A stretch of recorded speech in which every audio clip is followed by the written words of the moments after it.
la misère là, on est sur la route. Là il y a carrément la pompe à vide, là on voit qu'il est en train de pendre, là, qui s'est arrachée. On est dans le Sahara. Et là il se met à pleuvoir. Ma boîte de vitesse perdait de l'huile, et plutôt pas mal en plus. Salut tout le monde. Depuis Casablanca, on a longé la côte. On est passé par Walidia et Essaouira où on a retrouvé des amis pour la soirée.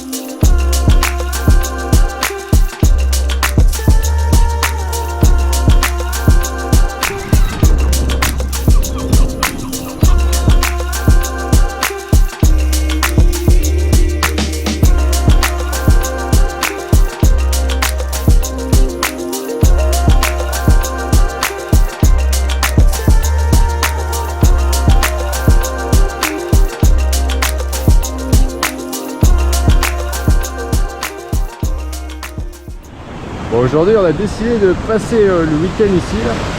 C'est un petit spot sympa. En fait on n'est pas loin de, comment ça s'appelle, Targazout. Donc on a vu ça hier, on s'est posé. Et puis on a décidé de passer la journée là, parce qu'on est quel jour? On est samedi. Puis demain aussi sûrement, ou peut-être demain on va aller se baigner.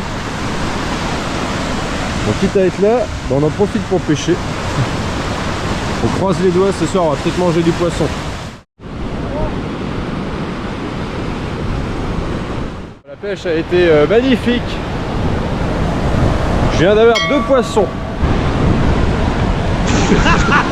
Bon, ils sont pas bien gros. Du coup, on va les détacher, on va les racheter.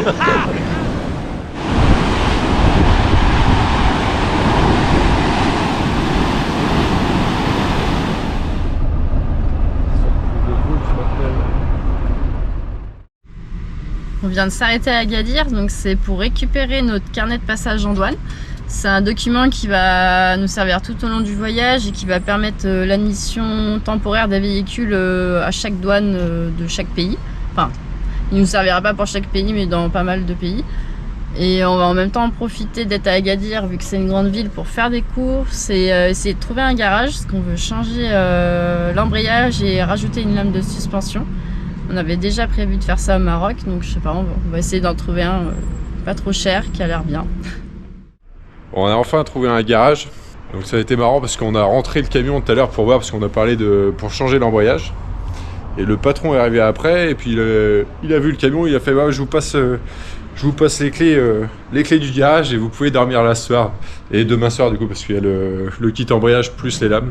Donc il pense jeudi matin, dans la matinée sûrement ce sera prêt. Donc là, le kit ça a commencé là. J'essaierai de filmer un petit peu demain là quand ça sera démonté. Et il y a les lames de suspension là. Donc ça demain on va les démonter. Et apparemment il va les envoyer ailleurs pour qu'elles soient renforcées. Et puis remonter ça je pense jeudi matin ou demain soir. Je sais pas du tout comment ça va se passer. Mais bon, on a 2 nuits ici, donc c'est sympa. De la part du patron. Bon, autant qu'on est à Agadir, on va en profiter pour visiter un peu et puis aller profiter de la plage. Il fait beau, il fait chaud. Ben, ça sort de la douche. Bon, le camion est un peu penché quand même. On va dormir un petit peu de biais là, pendant 2 nuits. Mais ça devrait le faire.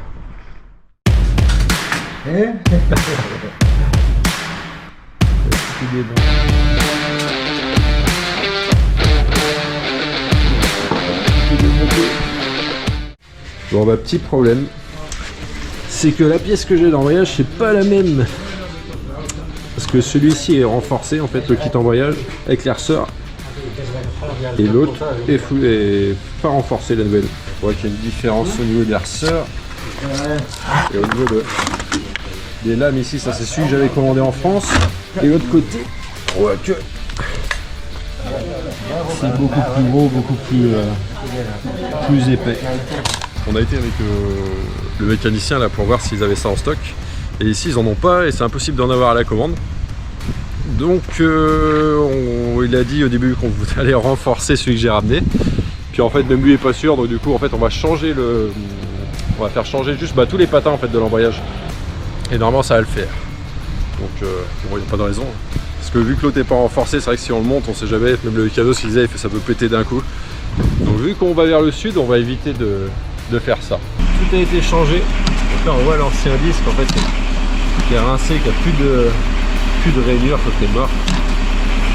Et là les nouveaux qui sont mis sur mon embrayage du coup qu'on a démonté. Donc maintenant il n'y a plus qu'à tout remonter. Puis ça repart comme à neuf quasiment.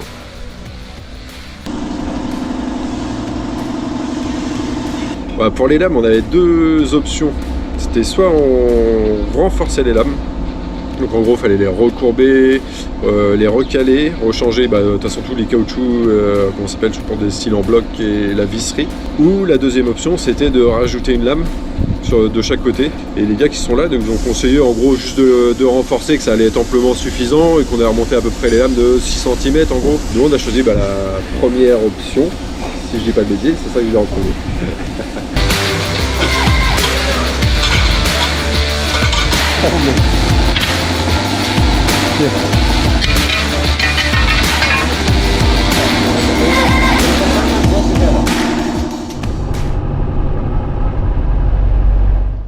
Là, ça fait 2 jours qu'on est arrivé à Sidi Ifni et c'était pour en profiter pour bosser un peu, pour faire du tri photo, vidéo, faire un peu de montage.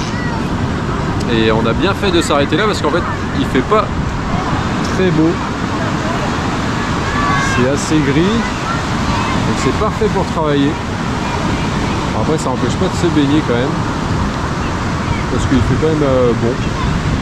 Il doit faire quoi, 24 degrés? Si, j'aurais dit 30. Il fait pas si chaud que ça. Si, moi je dis il fait au moins 24. Un peu humide mais 24.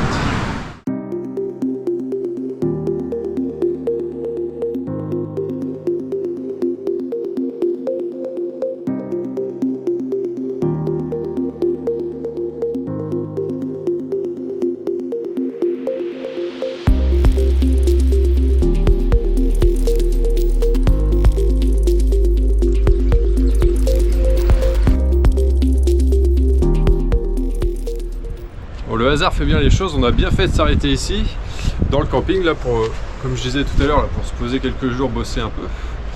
Parce qu'en fait, on a encore un souci mécanique, parce qu'en sortant du garage, sur la route entre Agadir et Sidi Ifni, il y aurait un bruit qu'on avait déjà avant, en fait, qui s'est amplifié. Et du coup, je me suis renseigné un peu sur Facebook, tout ça, dans certains groupes d'Angèle, de J5, C25, tout ça. Et on m'a dit que c'était peut-être les cardans, mais les cardans sont neufs. Et certaines personnes m'ont dit que ça serait sûrement du coup le cil en bloc, soit les cils en bloc ou le support boîte de vitesse. Donc ce qui m'étonnerait pas, parce que même quand on arrête le moteur, c'est vrai qu'il a tendance à trembler plus, à bouger même beaucoup. Donc il y a un mécano ici qui vient directement sur le camping, donc c'est cool.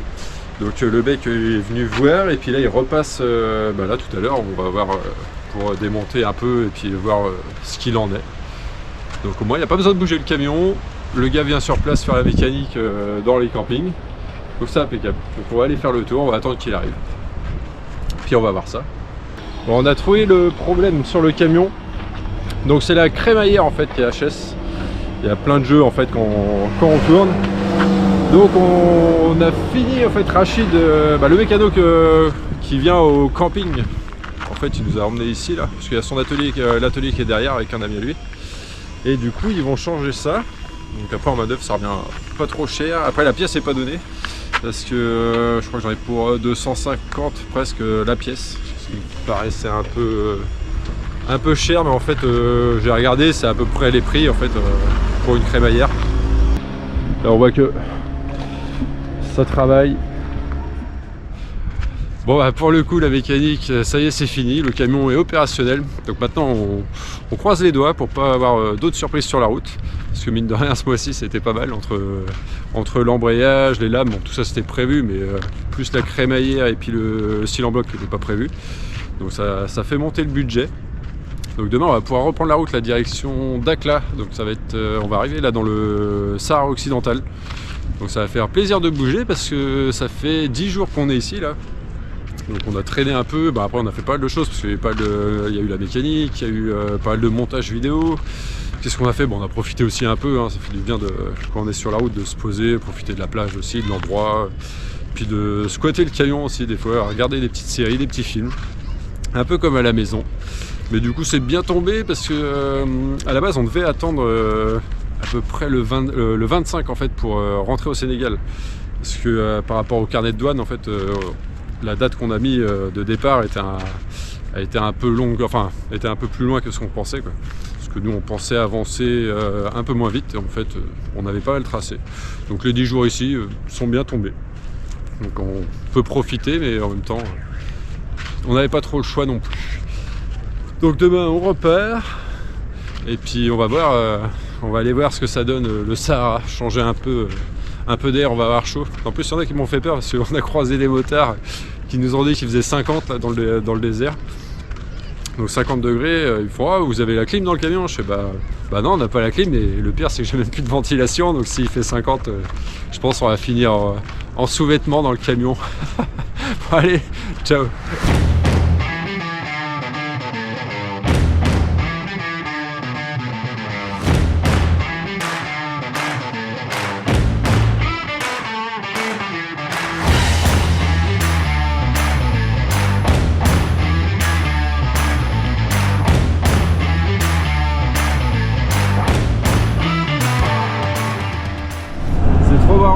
Ça fait quoi, un mois qu'on est au Maroc, on n'a pas eu de pluie. Ni en Espagne en fait, donc ça fait plus la voie, ça fait presque 2 mois qu'on est parti. Et là on arrive, on est dans le Sahara. Et là il se met à pleuvoir. C'est le monde à l'envers en fait. Et j'avoue qu'en traverser le désert c'est pas mal qu'il fasse un peu gris, un peu de pluie. Au moins on n'a pas chaud, parce qu'on vient de mettre le chauffage dans le camion, donc c'est pour dire. C'est n'importe quoi. On s'attendait à être en slip dans le camion, à transpirer comme des dingues, comme dans un sauna. Et bah non. Du coup il pleut et on met le chauffage. Donc c'est pas plus mal. Petite bouteille pour fêter l'arrivée dans le Sahara. Oh, carrément. Bon, la misère là, on est sur la route. Dans le désert. Et je disais tout à l'heure, je croisais les doigts, enfin tout à l'heure, c'était l'autre jour, je croisais les doigts pour pas avoir de problème de mécanique. Mais en fait là, j'ai vu que j'avais plus de frein d'un coup. Et là il y a carrément la pompe à vide, là on voit qui est en train de pendre, là, qui s'est arrachée. Donc la courroie a pété, heureusement j'en ai une autre. La courroie a pété, le machin s'est arraché. Donc je pense que c'est quand les mecs ils ont refait le kit embrayage. Je pense, je sais pas pourquoi, soit il avait mal vissé ici la vis là qui tient la pompe à vide, ou soit c'est dévissé, mais ouais, c'est bizarre, normalement si c'est bien serré, ça part pas tout seul. Donc on voit que la patte de fixation elle a pété. Normalement j'en ai une autre, j'espère. Je croise les doigts, parce que sinon j'ai pas de frein jusqu'à 400, ouais, il reste quoi, 300, 400 bornes à faire. Bon après j'ai des freins, vu que c'est que de la ligne droite ça va le faire, mais je vais essayer de réparer ça quand même direct, ça serait bien. Ça m'emmerde. Surtout qu'il fait un peu chaud là quand même en plein soleil. Mais bon on va faire ça. Encore la tête dans le capot. Ouais. Tu l'aimes ton camion? Tu l'aimes ton camion? Merde. Bon bah en plus je viens de démonter l'autre pompe à vide là, elle est morte. Donc elle a éclaté, mais carrément la vis en fait qui est ici là, qui tient carrément pas sur le moteur, elle a disparu. Et j'ai trop de chance parce qu'en fait j'en avais gardé une, je m'en souvenais plus, je l'ai retrouvée là dans mes outils. Donc trop de chance, je vais pouvoir remonter ça. J'ai retrouvé une patte là, parce qu'il y a l'autre patte de fixation qui a éclaté sur l'autre pompe. Donc j'espère que ça va aller. Normalement je devrais pouvoir remonter en pas longtemps là, et puis pouvoir repartir. Sinon on voit la patte qui est là-bas, je sais pas si on voit qui est éclatée là. Ici là, ah, attends, je vais la retirer d'ailleurs, mais c'est chaud parce que le moteur il est... Voilà. Là, on voit un morceau de la patte de l'ancienne pompe. Je sais pas ce qui s'est passé pour que ça fasse ça comme ça. Fait chier. Mais bon, je vais remonter ça et on croise les doigts pour avoir des freins. Après bon, c'était pas trop gênant pour le reste de route qu'il y a, mais bon, c'est un peu dur de freiner quand il reste sans la pompe à vide. Bon bah je peux pas réparer la pompe à vide en fait. Parce que je pensais avoir une courroie, mais j'ai pas la courroie, j'en ai une mais elle est trop grande en fait. C'est plus les autres courroies qui sont à côté là que j'ai en double. Donc j'ai pas celle pour la pompe à vide. Et en plus de ça, même la patte de fixation que j'ai retrouvée, c'est pas la bonne. Donc faut que j'aille en ville. Donc tant pis, on va rouler 200, il y a quoi, 250 bornes là comme ça de ligne droite. Donc sans frein, normalement ça le fait. Hein. On a fait pire, on va dire ça. Enfin non, on a fait pire oui parce qu'on a roulé en France comme ça, parce qu'il y avait la pompe à vide qui déconnait. Mais je l'avais réparée entre temps. Et maintenant, vu qu'elle a été démontée par le mécano, et je pense qu'il a oublié soit de remettre la vis de... Enfin peut-être pas oublié, mais il l'a mal serré et puis elle a dû se barrer quoi. Donc tant pis, on va faire ça. On va remballer, on va rouler, et puis on va aller essayer de trouver un garage suivant l'heure que... Ouais, il nous reste quoi, 3 heures de route, à peu près 2 heures, de bonnes heures de route, 2h30, 3 heures ouais. Donc on va voir ça. Bon bah c'est parti, on ramasse tout.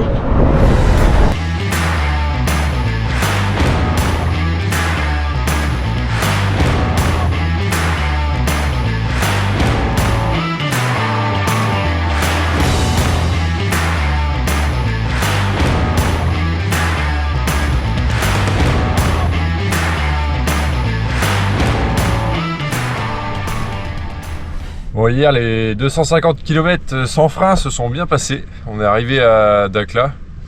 Et sur la route, j'ai eu une mauvaise surprise en plus de ça. Parce que j'ai vu que ma boîte de vitesse perdait de l'huile. Et plutôt pas mal en plus.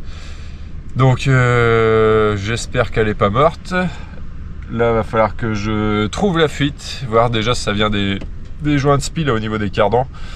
Donc on croise les doigts, je vais nettoyer le moteur, enfin nettoyer la boîte, remettre de l'huile, puis voir d'où ça fuit, en espérant que j'arrive à trouver. Et en espérant que c'est que les joints spi à changer. Mais bon, si c'est les joints spi, ça veut dire qu'il faut que je redémonte les cardans des deux côtés. Enfin là, j'aurai une bonne journée bloquée, je pense ici. En espérant qu'ils ont les joints spi aussi. Après hier, si, on a réussi à réparer la pompe à vide. Là, j'ai trouvé le petit coin mécanique là dans la ville, donc c'était nickel. J'ai pas filmé d'ailleurs, mais... Du coup, j'ai retrouvé les courroies, on va ressouder la patte de fixation, là, enfin le tendeur en gros de courroie. Donc ça c'est réparé. On a mis du temps quand même, parce que le temps de trouver la courroie. Après il y a un mec qui est venu voir pour la boîte, mais la boîte, bon, il a rien à regarder spécial. Enfin je pense qu'il avait pas trop envie d'y toucher non plus. Donc maintenant je vais essayer de me démerder à trouver ça. Et puis je vais filmer un peu, on verra ce que ça donne. Et puis ça se trouve il va falloir que je retourne au truc mécanique. En taxi je pense pour chercher les joints spi ou à moins que je démonte pas et que j'y vais en camion, je sais pas, enfin on va voir.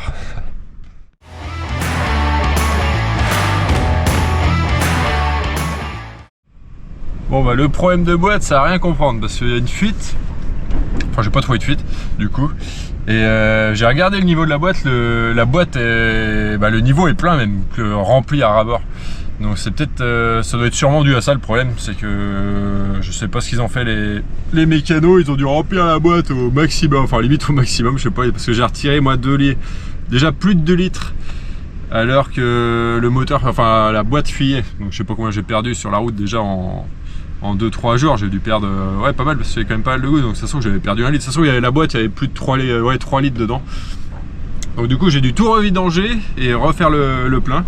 Donc là, on va pas voir, j'ai fini, mais là, du coup avec la seringue, l'entonnoir et puis le tuyau, là j'avais démonté, enfin j'avais vidangé et puis après j'ai rempli par là, ici on voit il y a ce qui brille là, par là, il y a la sonde de marche arrière, donc du coup ça je l'ai enlevé et j'ai refait le plein par là. Donc normalement je devrais être bon. Dans tous les cas c'est rassurant, c'est que la fuite c'est pas... Enfin, j'avais de l'huile au moins dans la boîte, au moins j'étais sûr de ne pas péter la boîte. Donc maintenant on va continuer à rouler comme ça, on va voir ce que ça donne. Mais normalement ça devrait le faire. Hein. On croise les doigts, cette fois-ci que ça soit la dernière, qu'il n'y ait pas d'autres problèmes. Là c'est plus de peur que de mal. Ça rassure quand même. Comme vous l'avez vu, les 15 derniers jours ça a été pas mal de mécanique. Enfin même que ça quasiment. Trop de mécanique. Là on est dans le Sahara occidental. C'est notre dernière journée au Maroc. Il reste 300 km avant la frontière mauritanienne. Ouais. Ça va faire bizarre, enfin ça va être cool, on va changer de pays, mais changer de pays. Après la Mauritanie, ça va pas être pour très longtemps parce qu'on n'a pas une grosse fourchette de temps pour le traverser parce qu'on aimerait passer une piste. Et en fait, il faut la passer avant qu'il pleuve. Ouais, on n'est pas encore sûr qu'on va pouvoir la passer. Ouais, ça c'est pas dit encore, mais on va voir d'ici là. D'ici là, il a le temps de pleuvoir et puis on a le temps de se renseigner aussi sur l'état. On expliquera tout ça ouais, la prochaine fois. fois. Bon, allez, salut, à la prochaine.